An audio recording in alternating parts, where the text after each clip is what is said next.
50 రోజులు లేటుగా ఎత్తింది కాక ఇలా 12 టీఎంసీల నీళ్లు వరంగల్ రైతులు ఇలా నష్టపోయింది.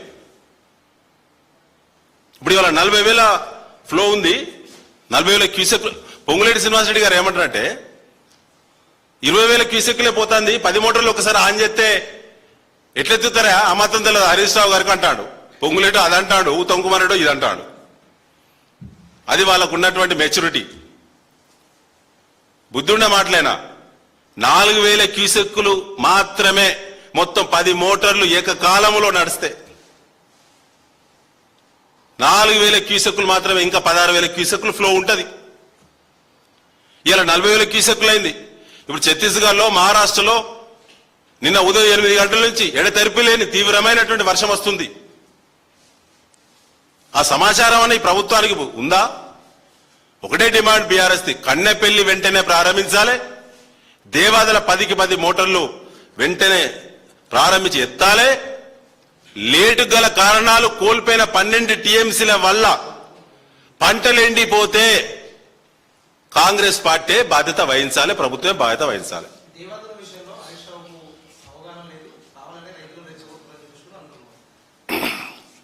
కరెక్టే. ఇప్పుడు ఇరిగేషన్ ప్రాజెక్టుల విషయంలో హరీష్ రావు గారికి అవగాహన లేదు అనేటువంటి వాణి సోయింది, బుద్ధి ఏంది, అది బుద్ధిమాన్యం అందామో మరొకటి అందామో వేరు. కానీ అల్టిమేట్ ఏంటంటే వాళ్లకు పర్సంటేజ్ మీద ఉండే, భూముల మీద ఉండే, కన్స్ట్రక్షన్ కంపెనీల మీద ఉండే, కాంట్రాక్ట్ పనుల మీద ఉండే, హాయం రోడ్ల మీద ఉండేటువంటి అవగాహన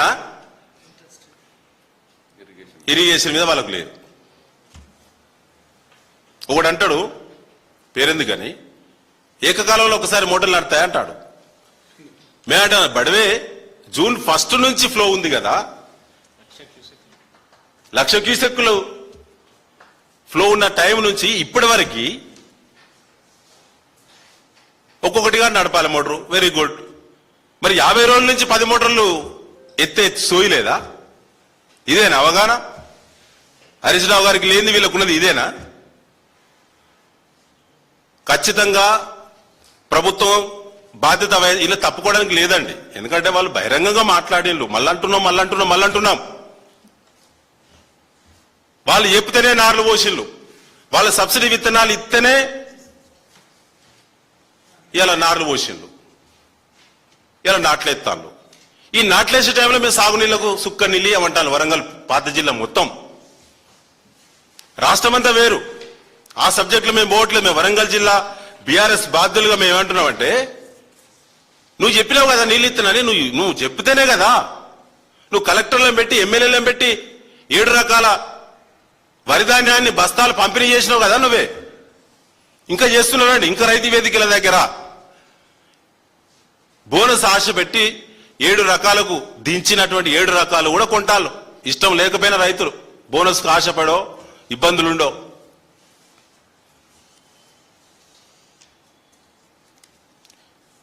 ఇప్పటి కూడా అక్కడ వాటర్ లెవెల్స్ ఒకసారి చూస్తే 71 మీటర్ల పంప్ హౌస్ లో 71 మీటర్ల వాటర్ లెవెల్ ఉంటే సరిపోతుంది. 10 మోటార్లు ఏకకాలంలో నడుస్తాయి. ఈ నిమిషానికి 75 మీటర్లు ఉంది, 75 ఉంది, 78 నౌ. నిన్నటికి అడిగి పెరిగింది కదా, నిన్న 75, అలా 78 మీటర్స్ పంప్ హౌస్ లెవెల్. 71 మీటర్లు ఉంటే 10 మోటార్లు నడుస్తాయి. ఇంకెవరికి అవగాహన లేదు, హరీష్ రావు గారికి లేదని మాట్లాడడానికి సోయి ఉండాలి. వస్తారా దేవాదుల? మా నాయకత్వం వస్తుంది, వాళ్ళు రమ్మని అదే 3 మంత్రులు వచ్చి ఏం జరిగింది, ఏం జరుగుతుంది. ఇప్పుడు barrage 83, Sammakka barrage now 83 metres level barrage. 6.94 టీఎంసీల వాటర్ నిల్వ కెపాసిటీ, బ్యారేజ్ ఫుల్ లెవెల్ ఉంది. పోంగ 40,000 క్యూసెక్కులు ఇన్ఫ్లో వస్తుంది, అవుట్ ఫ్లో పోతుంది. ఇది ఈ నిమిషాన్ని జరుగుతా ఉన్నది. 6 గేట్లు ఎత్తిళ్ళు. మీ అందరికీ తెలియంది కాదు. అనేక ఒత్తిడి చేసేటువంటి కార్యక్రమాలకు తెరలేపిన, హైదరాబాద్ నుంచి హెలికాప్టర్లో మంత్రులు రావడం, దేవాదల ప్రాజెక్టును సందర్శించడం, అదేవిధంగా వారు అక్కడ దావత్ చేసుకొని తిరుగు ప్రయాణం కావడం, ఏదో ఒకటి మాట్లాడడం తప్ప ఏ ఒక్కటి నిలకడ ఉన్నటువంటి మాటలు ఇప్పటివరకు మాట్లాడలేదు. అసలు తెలంగాణ ప్రభుత్వం, కాంగ్రెస్ పార్టీ ప్రభుత్వము 36 రకాల సన్నవడ్ల బదులు 7 రకాల పంట మాత్రమే పండించాలని చెప్పి ఒక ప్రత్యేక జీవో తీసుకొచ్చింది. ప్రత్యేక జీవో తీసుకొచ్చినటువంటి దాంట్లో 7 రకాల సన్నవడ్ల వంగడాల యొక్క పేర్లను నమోదు చేసింది. ఆ 7 రకాల సీడు ప్రైవేటు కొనొద్దు, రైతు వేదికల వద్దనే కొనాలని చెప్పి ఏఈఓలను పర్యవేక్షకులుగా పెట్టి వ్యవసాయ శాఖ మంత్రి గారు, అదేవిధంగా వాళ్ళ డైరెక్టర్ గారు స్వయంగా పర్యవేక్షణ చేసి 7 రకాల వంగడాలను రైతులకు పంపిణీ చేసింది. సీడ్ పంపిణీ అయిపోయింది. అయిపోయిన తర్వాత ఆ సీడ్ పంపిణీ వ్యవస్థను జిల్లా కలెక్టర్లు, అధికార పార్టీ ఎమ్మెల్యేలు కూడా స్వయంగా సమీక్షించిళ్ళు. ఇవన్నీ ఫోటోలు. జూలై 30 వరకు 7 రకాల వంగడాలు రాష్ట్రములో ప్రతి రైతు వేదిక దగ్గర అందుబాటులో ఉంటాయని చెప్పి రాష్ట్ర వ్యవసాయ శాఖ ఒక జీవో విడుదల చేసింది. ఈ 7 రకాల వంగడాలు మాత్రమే, ఆ సీడ్ మాత్రమే వేయాలి. వేసి వెనువెంటనే ఏఈఓ ద్వారా అప్లోడ్ చేయాలి, ఆన్లైన్ చేయాలి. ఆన్లైన్ చేయబడ్డటువంటి రైతులకు మాత్రమే 500 రూపాయల బోనస్ ఇస్తామని చెప్పి వ్యవసాయ శాఖ ప్రకటించింది, ప్రకటిస్తున్నది ఇప్పటికి కూడా. ఇది వ్యవసాయ శాఖ పనితీరు. ఇంకా 7 రకాల సీడ్ ఇంకా పంపిణీ ఈ ప్రభుత్వం చేస్తా ఉన్నది. ఇంకా ఆన్లైన్ జరుగుతా ఉన్నది. రైతుల వివరాలు వాళ్లకు బోనస్ ఇస్తాం 500 అని చెప్పి ఇంకా నమ్మబలుకుతున్నారు. ఇక ఇరిగేషన్ డిపార్ట్మెంట్ ఉత్తమ్ కుమార్ రెడ్డి గారి యొక్క నాయకత్వంలో నెత్తికి పాదాలకు ముడిపెట్టి నీళ్ళు ఇస్తారా ఇవ్వరా తేల్చకుండా మా మాజీ మంత్రివర్యులు హరీష్ రావు గారి యొక్క ఒత్తిడి మేరకు, హెచ్చరికల మేరకు దేవాదుల పట్ల మాత్రం ఏది పడితే అది మాట్లాడారు. ఎల్నినో ప్రభావం ఉన్నదని చెప్పి, వర్షాభావ పరిస్థితులు ఉంటాయని చెప్పి గత 6-7 మాసాల క్రితమే శాస్త్రవేత్తలు, కేంద్ర ప్రభుత్వము అలర్ట్ నోటీస్ జారీ చేసింది. ఇప్పటి వరకు ఎందుకు ఎల్నినో మీద సరైన స్పష్టమైన ప్రకటన రాష్ట్ర ప్రభుత్వంగా చేసిందా? ఎల్నినో సంబంధించిన ప్రభావిత ఎఫెక్టెడ్ ఇష్యూస్ మీద ఏ అంశాలను ఎట్లా కట్టడి చేయొచ్చో, ఎట్లా ఫేస్ చేయొచ్చో స్పష్టమైన ప్రణాళిక ఉన్నదా? రాష్ట్రమంతా ఎల్నినో ప్రభావం ఉందని చెప్పి చెప్పేళ్ళు. మరి వరంగల్ పూర్వపు జిల్లా ఇప్పుడు విడిపోయినటువంటి 6 జిల్లాలు, దేవాదుల ప్రాజెక్టు ఒకటే దిక్కు. అనేక పోరాటాల మధ్య కేసీఆర్ గారు ఆనాడు పార్టీని స్థాపించినటువంటి భయానికి వచ్చినటువంటి ప్రాజెక్టు.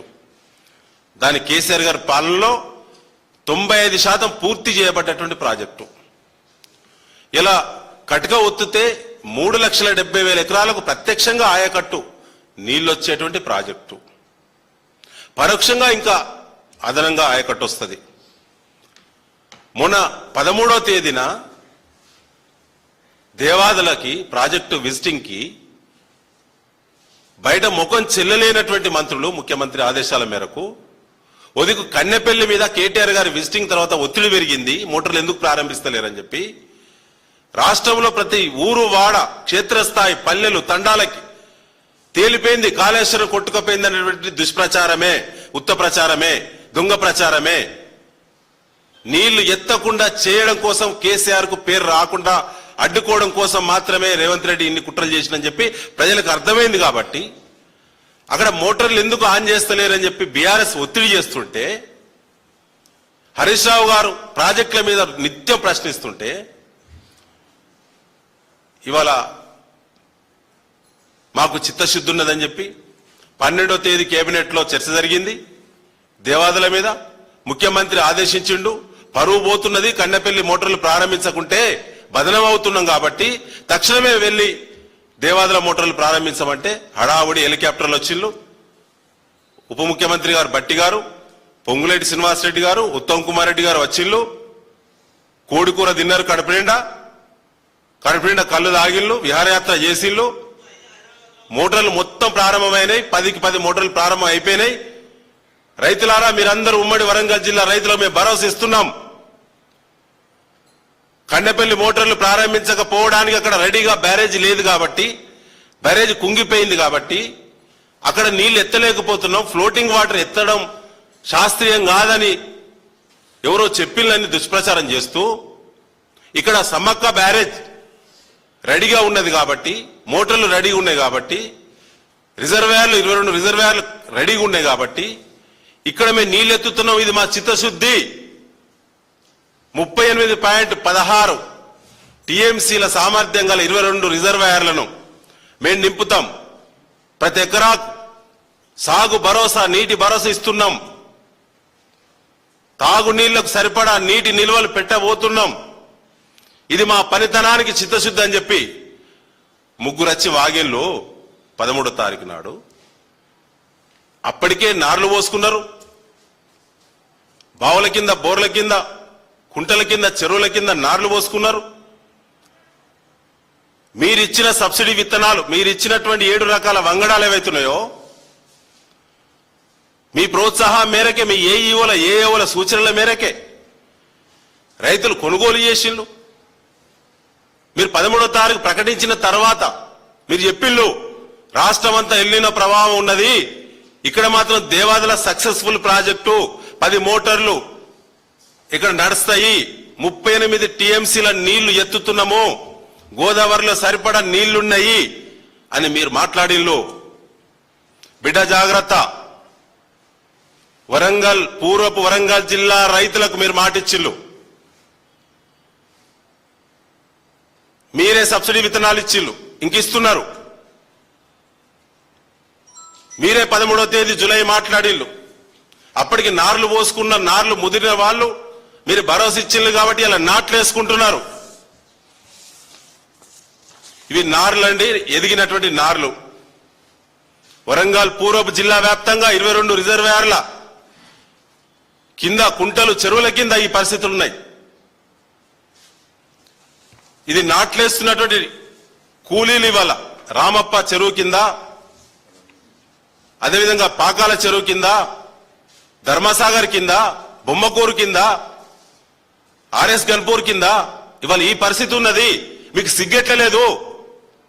ఇప్పుడు మేము సాగునీళ్ళు ఇవ్వము, తాగునీళ్లకే పరిమితం అవుతామని చెప్పి అఖిలపక్ష కమిటీల పేరు మీద ఊళ్లలో అధికార పార్టీ కార్యకర్తల మధ్య, రైతుల మధ్య ఘర్షణలు పుట్టియడానికి పోలీసులను పెట్టి రైతుల గొంతు నొక్కడానికి మీకు ఎట్లా సిగ్గులేదు? మీరు 13వ తారీఖు చెప్పిన తర్వాత అనుమానం ఉన్న రైతులందరూ నార్లు సంపూర్ణంగా పోసుకున్నారు. ఇలా కాంగ్రెస్ లో కొనసాగుతున్న రైతన్నలారా దయచేసి అర్థం చేసుకోండి, ఇది మోసమా కాదా? రైతు సోదరులు అర్థం చేసుకోవాలి. ఇంత పచ్చి మోసం ఏ పరిజ్ఞానం మేరకు, ఏ నివేదిక మేరకు, ఏ అంచనా మేరకు మీరు 13వ తారీఖు నాడు 38 టీఎంసీలు పూర్వపు వరంగల్ జిల్లా 22 రిజర్వాయర్లు నింపుతామని, మీరు సాగునీళ్లు ఇస్తామని మీరు చెప్పిళ్ళు. మీ మెడకు ఊరే రేవంత్ రెడ్డి గారు పూర్వపు వరంగల్ జిల్లా రైతులను నమ్మించి, మీ మాటకు నమ్మి ఇలా అప్పు చేసి మీరు పంపిణీ చేసిన కంపెనీల దగ్గర కమిషన్లకు మీరు కొనుగోలు చేసి రైతు వేదికల దగ్గర పెట్టి అమ్మినటువంటి వడ్లను నార్లు పోసుకోవడంలో, ఇలా నాట్లు వేయడంలో జరిగిన పెట్టుబడి, అయిన ఖర్చు, చేసిన అప్పు, తగిలే మిత్తి మీ మెడకు ఊరైతుంది. వరంగల్ జిల్లా 2 మంత్రులు నోరిప్పరు, 11 మంది అధికార పార్టీల నోరిప్పరు. ఎక్కడ ప్రెస్ను అలో చేస్తలేరు. దేవాదుల విజిటింగ్ అప్పుడు అంత కీలక నిర్ణయం ప్రకటించినప్పుడు వరంగల్ జిల్లా మీడియాకు అనుమతి లేదు, స్థానిక మీడియాకు అనుమతి లేదు.